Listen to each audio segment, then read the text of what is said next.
Hello, I'm Pam O'Connor, and I'd like to welcome you to What Style Is It? OHOW's first report on historic home styles in Kalamazoo. Historian Lynn Houghton is joining us for this series of reports and will tell us today how to recognize houses built in the Greek Revival style. Lynn?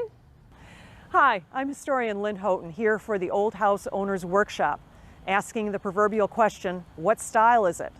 I'm standing here in front of the Little House that's located in the South Street Historic District, which is both a national and local historic district.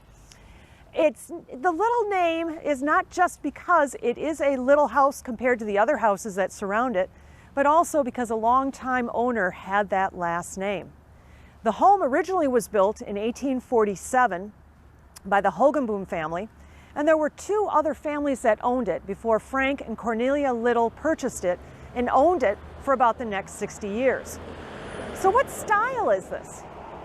This is Greek Revival, which is one of the first styles, in fact, the first style that came here to the area with the permanent settlers that were coming here. It was a style that originated over in New England and in the northeast part of the United States. And it was at a period where we liked things that were classical. We liked things that were Greek. And one of the other reasons that's given is because we saw ourselves as an extension of the Greek democracy. So what are some of the elements in this house that make it a Greek Revival? One of the things is that it's got a front end gable. So if you look at the front house of it, it comes to a gable roof. And under that gable roof, we've got a very simple portico or colonnade entrance. And one of the things you do see in a lot of Greek Revivals are columns, different types of columns. Now it's interesting that 40% of the columns that you'll see in Greek Revivals are square like this. Some of the other columns that you'll see might have either the Doric or Ionic or Corinthian capitals at the top, but these are very, very simple, and you'll find those in a lot of houses. Greek Revival houses. So what else, what other elements do we see in this? Let's look at the front door. Let's look at the entryway. Very simple, and it is surrounded by glass panes on either side. Later on in the Colonial Revival period, those will be called side lights. Another thing we see is a very wide cornice up at the top of the house, and you'll see it in other Greek Revivals where it's even wider.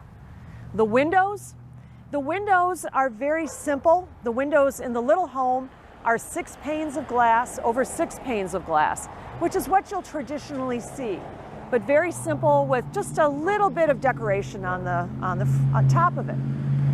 Now, another thing with Greek Revivals is the color. What is a color that they liked here? Well, maybe not so much originally, but there was a period of time when Greek Revivals were painted white, cream colors, that type of color scheme. Why? Because for many years, people thought that Greek temples were made out of white marble, and then as a result, that's what they wanted to do, what they wanted to use to do that. So when were Greek Revivals popular? Approximately from about 1830 to about 1860 is when you saw this style. They were replaced by Gothic Revival and Italianate, but it was a style that continued to be used for many years, even into the 20th century, for a lot of farmhouses. Now, those farmhouses are going to be very simple, like this house, and they're going to be what's called an L-shaped home, where you do have a front gable on the front, and then you have the part of the home on the side, so it's an L-shaped. And in fact, if you were to go down South Street, maybe about a block down from where we are right now to the west, you would also run into another Greek Revival, a later Greek Revival built in the 1850s that is of that L-shaped. We have one more Greek Revival in the downtown area. It's on the corner of Lovell and Rose Street. It faces Lovell.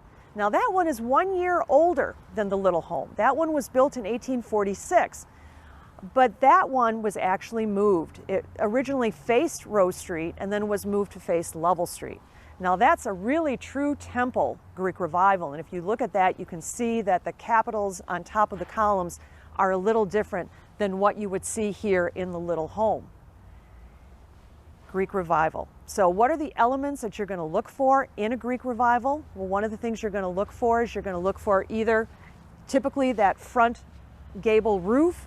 You're going to look for those windows, those sashes of maybe 6 panes over 6 panes. You can also look for that entryway with that columned entryway, that very simple entrance. And of course, the color too will make a difference. There are a lot of homes that we don't have photos of them taken during the 19th century. We do have a photo of this house, and it actually shows it not painted. Now, when exactly it got painted, we're not really too sure. When you look at that photograph, it really hasn't changed all that much. So when you look at the windows, the sashes are original. And if you think about that from the 1840s, that is amazing on that. It also has a very interesting window on it would be the east side of the home, called an oculus window. It's a round window. You don't see that all the time at Greek revivals. Probably the most famous Greek revival in Kalamazoo County is the Nathan Thomas home, which is located in Schoolcraft.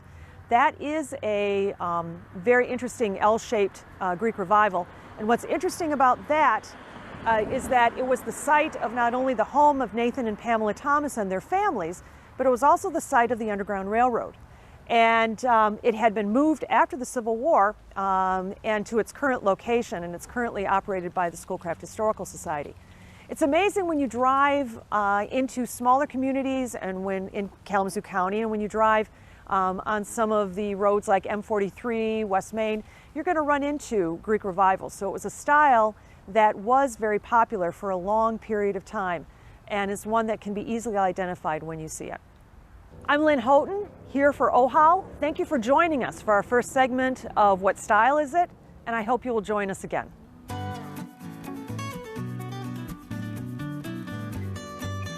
Thank you for joining us.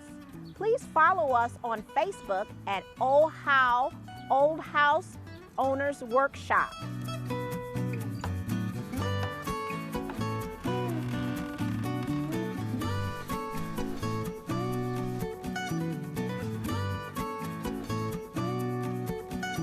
This program is made possible in part by Public Media Network, the O'Connor Fund for Historic Preservation at the Kalamazoo Community Foundation, and the Kalamazoo Public Library.